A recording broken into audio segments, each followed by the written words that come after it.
Hello, നമുക്കിന്ന് കുറച്ച് ചെമ്മീൻ കിട്ടിയിട്ടുണ്ട്. ഈ കാണുമ്പോഴത്തേക്കും കുഞ്ഞതായിട്ടാണ് ഇരിക്കണത്, പക്ഷെ അത്യാവശ്യം നല്ല വലിയ ചെമ്മീനായിരുന്നേ.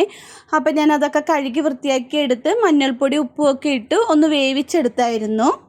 പിന്നെ അതിലേക്ക് ഞാൻ കുറേ ഉള്ളി എടുത്തിട്ടോ. ഉള്ളി മാത്രമാണ് കൂടുതലും മുന്നിൽ നിൽക്കുന്നത്. എനിക്ക് തോന്നുന്നു അതൊരു 1/2 കിലോ ഉണ്ടെന്ന് തോന്നുന്നു. 1/2 കിലോനോളം ഉള്ളിയും എടുത്ത്, പിന്നെ നമ്മുടെ പച്ചമുളക്, കറിവേപ്പില, ഒരു കുഞ്ഞി കഷ്ണം ഇഞ്ചി, 2 വെളുത്തുള്ളി, ഇതെല്ലാം ചതച്ച് എണ്ണയിൽ നന്നായിട്ടൊന്ന് വഴറ്റിയെടുത്ത്, പിന്നെ നമ്മുടെ പൊടിയിൽ മുന്നിൽ നിൽക്കണമെന്ന് വെച്ചാൽ കുരുമുളക് പൊടിയാണ്. അത്യാവശ്യം നന്നായിട്ട് ഇട്ടിട്ടുണ്ട്. മറ്റേത് കാശ്മീരി മുളക് പൊടിയാണ് ഞാൻ ഇട്ടേക്കണത്.